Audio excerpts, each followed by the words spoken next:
And we're live today from my desk, and we're going to talk a little bit about travel. As you may have seen, I'm going to be co hosting a travel symposium next Saturday, March 4th. It starts at 9 a.m. Pacific, and then there's a break, and we run until about 9 p.m. Pacific. So half the day will be information sessions, whether that's hearing about bicycling, RVing, packing light, going solo, travel photography, or many other topics that may appeal to you as a traveler.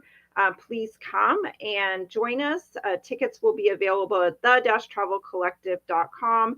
I can drop that in the chat, in the description later, but I want to hop in like I always do and have been doing this week since I'm not out traveling, is just how can I help you answer questions? How can I go to sites like Travel Zoo? What's on sale today? What would I purchase if I was looking to travel? So let's pop into Travel Zoo. I like their top 20. They often have a lot of great deals. They have trending deals. They have last minute deals. So hey, if I've got time, let's check out the last minute. There's last minute vacations, which can be anywhere from the next 30 to 60 days. There is Punta Cana, which is, for beach escape, $500, Dominican Republic, Riviera Maya. So lots of Jamaica, a lot of beachy places. And if you're in the Midwest, you're in the deep freeze, you may want to look at those and give them a try. Read the details, read the fine print, look and see on a map, maybe compare where you're staying, ask some questions. But I've often done a couple of these deals. I did it for London. I've done it for a couple other places. And really, it worked out fine. I didn't have any issues. Once I knew where the hotel was located, because sometimes when you're going through the process, you do have some hotel options, read those and then go double check quick so that once you get there, you are aware, like maybe my room is really small, but hey, I have a private room, I have a bathroom, I have an elevator, and I'm walking distance from the tube as it was when I went to London. So check it out. Like I said, lots of beachy vacations. Read the dates, because that can be the other catch, is like this one for Riviera Maya. Sounds like an amazing deal, but May to August, that's really hot, and it's going to be hot here in the United States. So you probably don't need to escape then. So read the deals. I don't know why they're calling that a last minute deal. This one is April through May, the one at Waikiki. A lot of these look like they're for later dates. They're not going to get you out right away. So I'm not sure why they're called last minute. I'm not sure I agree with the idea of last minute. A couple of them do say select date in April. So, we do get some funky weather in the States in April. I clearly remember as a kid an April snowstorm. But that's been many years. But looking at this crazy weather, anything's possible this year. So I'm not too excited about those last minute deals I'm seeing there on Travel Zoo, but let me pop back to see what they have on there. Let me go back another one. Sorry, I've got two screens and you can't see what I'm doing. Sometime I'll have to figure out how to do a live screen and you can see me poking around.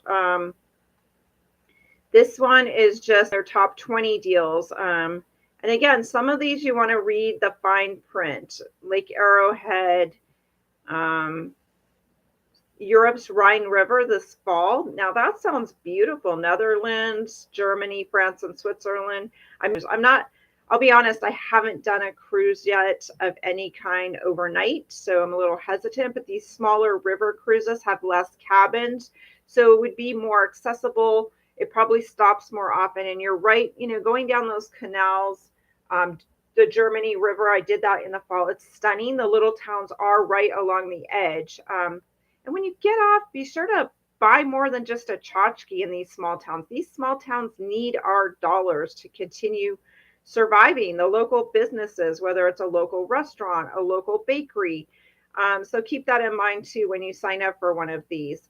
Here's one, Bolivia and the Salt Flats. I've seen some amazing photos from there. That's a deal, looks like it. If you're in Vegas, $30 deals to Penn and Teller, at the Rio, Rome, Florence, and Venice in Italy. It's not showing me dates until I click on it. Number 7, a Bali beach and jungle stay. Speaking of which, I know a woman that's leading an amazing women's only trip to Bali. So if you want her info, you can drop that in the comments. An Alaska cruise. And this one does say land and sea package. So again, do your homework, see what that includes. Traveling in a cruise ship, yes, you've got so many people. Your room cost and your meals are much more discounted. But again, are you really getting to see the interior? Are you really going to get to stand on the side of the road and be there for a while and watch the moose? In autumn, the moose are rutting, the fall colors are changing. Getting out at night in the fall, you're still not sub-zero, so you're freezing, but you can admire the incredible, hopeful show of the aurora above you. So different times of year, shoulder season for Alaska can be stunning. This one is Mexico. Number 10 is a Southwest flight deal, which I think I spoke about yesterday, which I was kind of disappointed. I think Southwest should do a little bit more for their public image to kind of win back some of their customers after that huge December debacle that left a lot of people not getting to where they needed to be, luggage messed up. I mean, the complete shutdown of that airline for a good week, which has been unheard of. So let's pop over to TripAdvisor, and I've been on other forums as well, but we'll just see if there's anything new. It is the weekend, and we might keep this short today. I've got a few other things to do, but let me go into forums. And again, they have forums for besides destinations by theme. So you can go into forum and search for things like traveling with pets, family travel, bargain travel, air travel. Now, again, you're just doing this online. So you're not getting that face to face to really know, like, how do I feel about this person? As I've mentioned before, when you actually hear information, like when I heard Rick Steves talk and see what he looked like and have him break it down for me, how accessible doing Europe on my own and navigating a little bit of the language barrier, I was like, you know what? I can do this. So it's hearing sometimes from a real person that you can face to face relate to, whether that's women going to lead tours in Morocco or Bali. So that's just a quick tease for coming to next Saturday and joining me and my other travel friends on March 4th. All right, back to what your questions may be. So let's go in here. They've got bargain travel, family travel, road trips. I could pop into that. You know what? Let's pop into that forum and see if there's new stuff in there. And people also drop in road trip reports, which can be interesting to read. One is flying with a cooler. I've seen that in Alaska all the time. People go up there to fish, and literally at the airport, they're helping you package up your fish and these coolers and shipping it back, checking it for you to get it back to where you came from. So if that is something, whether you're going to Montana or even Vermont to fly fish, or Alaska, check out ahead of time, ask and find out some information, even calling the Chamber of Commerce, do a quick search for an REI. REI has a lot of like in-store classes and a lot of really knowledgeable employees there. So they may be another good source of information. 4-state road trip to national parks, discovercars.com. I'm not even aware of that website, so I'm going to check that out. So I'm making a note of that right now. A lot of people haven't heard of Turo. So on one of my other videos, I did a little bit about Turo in my shorts, but Discover Cars. You know what? I should have my headset on. This is probably much better. Sorry, guys. West Coast, California roads, snow closures. Always check the Weather Channel. There's highway patrol sites to check. All of that before you head out. It'll be much more valuable to do your homework and make those phone calls. I know in the Midwest, they often shut down the interstates 35 and 80 going through Iowa, Minnesota, because the snow, the blowing snow, the ice, things you may not think of. I mean, you may be able to get around your little town, but out on the highway, you've got wide open areas. The southern part of Wyoming, wide open, where you can get drifting, and areas where there's enough shade, you get some black ice and one big wind gust, 60-mile-per-hour gust, and you've got a semi jackknifing, campers jackknifing, pulling you off the road. So Lots of things there. Let's go back to one of the other topics quick, and then I will need to get back to some other chores here. Don't we love chores when we clean the house? And but those are things that have to happen, I desk all day. And be sure we've got all of our speakers lined up. So let's pop into, my favorite subject is New England. So I don't see anything new there. So let's go back and see if there's anything new in the. Let's see. Oh, Lake Champlain actually has its own topic. Interesting. Michigan, Minnesota, Montana, New Hampshire. Let's pop into that one. I know I haven't been into that one recently. New Hampshire is kind of that hidden gem between Vermont and Maine, and I think it deserves a little more attention. I definitely would include it on your New England. If you're going there in autumn, I would definitely include it. 3-day weekend in New Hampshire, that was probably a few weeks ago when the President's Day weekend is. Cog Railway questions. I think I've touched on the Cog Railway before, but my advice is if you really, really want to go do it, book ahead so you can plan that day because you do need to allow about 4 hours because you need to get there before they board your train. You need to, I think it takes a couple hours to actually make the journey to the top of Mount Washington. Then you're given some time up at the top of Mount Washington to see the views. They have a small visitor center. And then take the train, of course, back down. So I know when I did it, pretty much I took one of the last trains of the day to get that sunset at the end.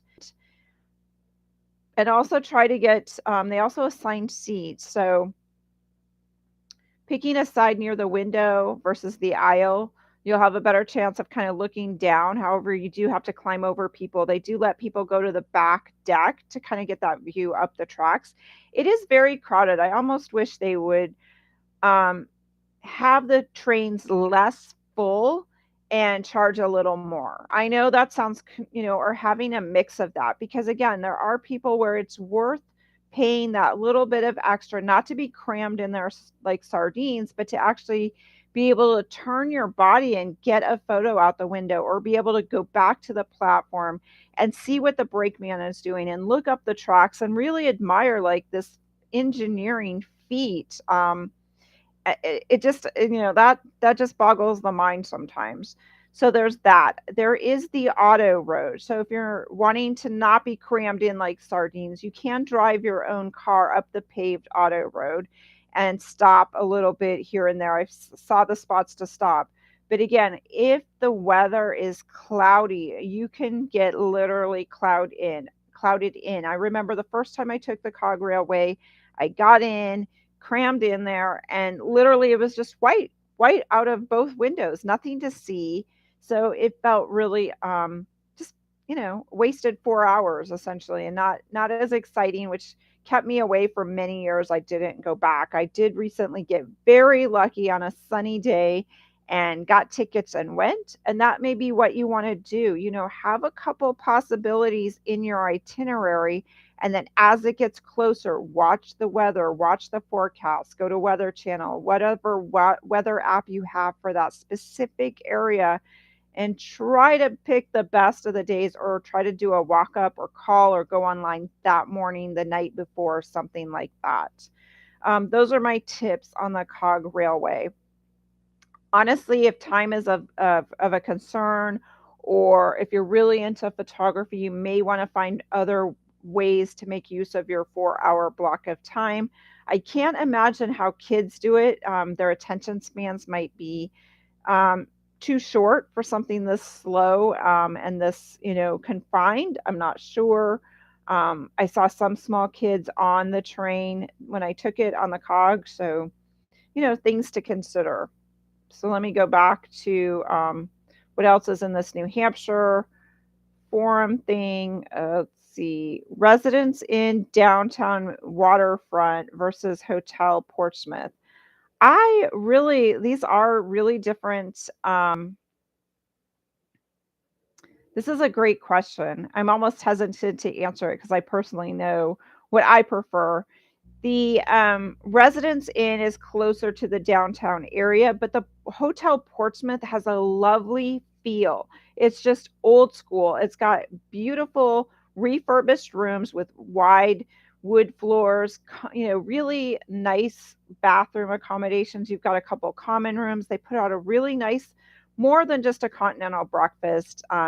Really good coffee there, and you are walking distance actually from quite a few restaurants. You aren't near the waterfront, but you can easily walk that distance if you do, if you were used to walking a mile or two a day, or if that's comfortable. Parking, you can always then move your car closer to the waterfront and park near Strawberry Bank or any of the city lots down in that area to get to the waterfront. There is going to be a somewhat of a price difference between the two. I mean, those of you that are members of like whatever points program Residence Inn is, you may accumulate points versus the Hotel Portsmouth. But personally, I would pick the Hotel Portsmouth, but that's just me. I like something that's more unique in a historic building with, just that feel of the old woods and that just it's a beautiful property. That's what I'm going to say. So that's it, guys, for today. If you want to have me help you personally customize your itinerary and help you pick the best places to stay and make the best of your time in New England, in California. Those are my two real main areas of expertise, but I'm more than willing to share my thoughts on other places I've been to. Hit me up. It's yourphototravelguide.com/contact, and hope to see you here next Saturday, March 4th, from your desk from wherever you are. Take care.